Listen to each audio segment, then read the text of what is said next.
السلام عليكم ورحمة الله تعالى وبركاته. حباباتي خواتاتي صحاباتي، اش اخباركم؟ لاباس عليكم؟ نتمنىكم تكونوا كاملين بخير وعلى خير. اقتراح اولا الوصفة ديال اليوم الكيك بالتفاح وبلي شوكولا بيبيت وباللوز افيلي. وصفة وكيكة رائعة كتجي هشيشة ورطبة وكتوجد بسهولة وما فيها شي مقادير اللي كتيرة. مقادير تقريبا كلها كتكون بالبيت، حتى النسبة ديال البيبيت شوكولا او اللوز افيلي تتكون بسيطة بزاف، وإلا ما كانتش ممكن تكتفي غير بالتفاح.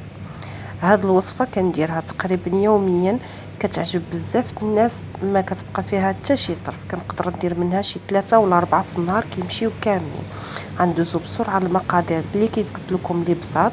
اللي عندنا 3 البيضات وضروري يكونوا بحراره المطبخ، كاس ديال السكر ديال السنيده، كاس ديال الزيت اللي ما يكونش عامر يعني الثلث ديالو، وكاس ديال الياغورت من الاحسن يكون بنكهه الموز اللي كيجي بنين، والتفاح يا الاحمر يا الخضر اللي عندك. وعندنا تقريبا 2.5 كيسان ديال دقيق الفورس وجوج خمارات، وكذلك لي شوكولا بيبيت واللوز افيلي اللي غنحتاجو، والنكهه ديال الفاني او لاغوم ديال الفاني من الاحسن الا كان هذا ما كانش اكتفيو بالساشيه فقط، والسيركل اللي غنخدمو فيه اولا المول. انا اختاريت داك المول الدائري. غندوزو للطريقه كيف كتشوفوا سهله، اللي غادي نهرسو البيض ديالنا كيف قلنا لي 3 البيضات، غادي نزيدو عليهم واحد تقريبا معلقه صغيره ديال الفاني. من الاحسن الا كان هذا السائل كيف قلت لكم ان ما كانش نكتفيو بالساشيه ديال الفاني، والكاس ديال السنيده اللي غادي نطربوهم مع بعضياتهم اللي حتى تمتزج لينا السنيده، اولا بالاحرى تذوب السنيده مع داك البيض. ما كنحتاجوش لا ميكسور لا خلاط كهربائي لا حتى شي حاجه، كنكتفيو غير اننا كنطربوها بيدينا كتطلع بزاف وكتجي هشيشه ورطبه وزوينه. موراها غادي نضيفوا الكاس تاع الزيت اللي شفتوا انني كنحاول انني نخويه، وانا كنخلط من الاحسن ما نخويش في خطره واحده وعاد نخلط، يعني نحاول انني نديرو بحال الخيط. موراها غادي نضيف الكاس ديال الياغورت اللي كيف قلنا من الاحسن يكون بنكهه الموز، ومن بعد غادي ندير الدقيق اللي يكون مغربل، من الاحسن يكون مغربل. هنا كيف قلت لكم 2.5 كيسان، ولكن تيبقى دائما على حسب نوعيه ديال الدقيق. انا هنا كنخدم بالدقيق انغاليطا اللي رائع في المخبوزات، كيجي رائع لا في الخبز ولا في الوصفات ديال لاباتيسري. من بعد ما غادي نكمل الدقيق ديالي غادي نضيف 2 خمارات، ونحاولوا ان لا تكستور او الكيك ما يكونش جاري بزاف، خفيف باش داك التفاح ملي نحطوه فوق منه ما يهبطش لينا لتحت. يعني خصو يكون واحد الخيط اللي طويل، ما يكونش كيتقطع، وفي نفس الوقت ما يكونش سائل بزاف.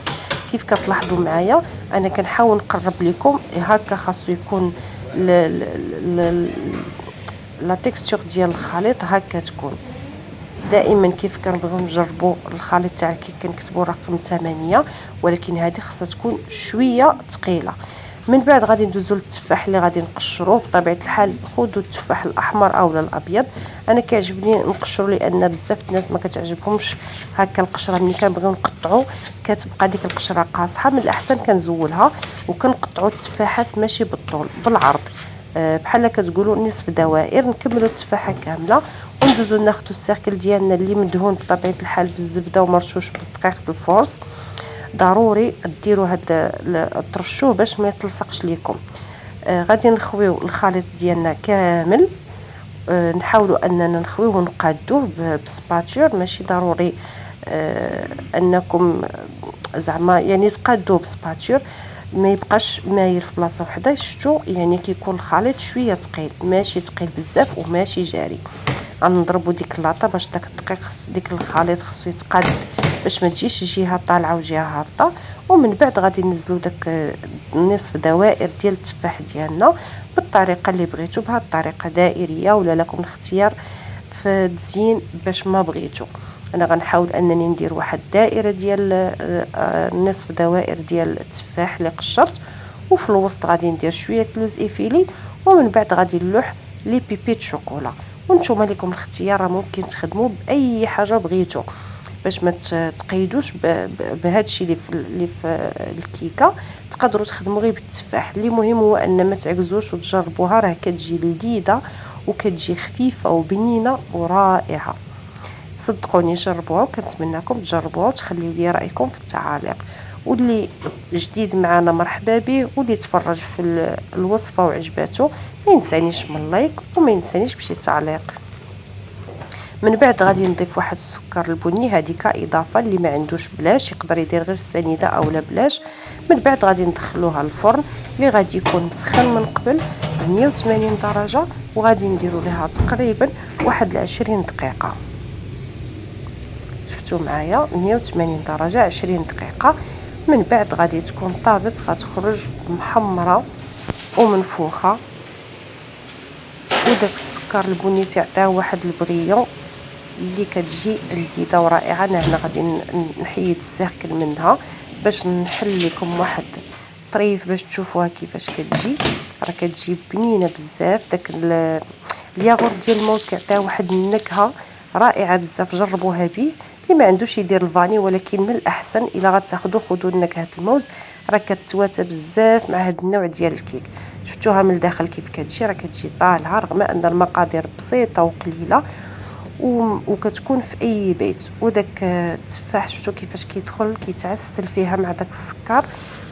هي كتجي رطبه بزاف مفشفشه. صدقوني جربوها غتعجب الوليدات بزاف. ممكن تستعملوها كغوتي او فطور، وممكن يديوها الوليدات معاهم.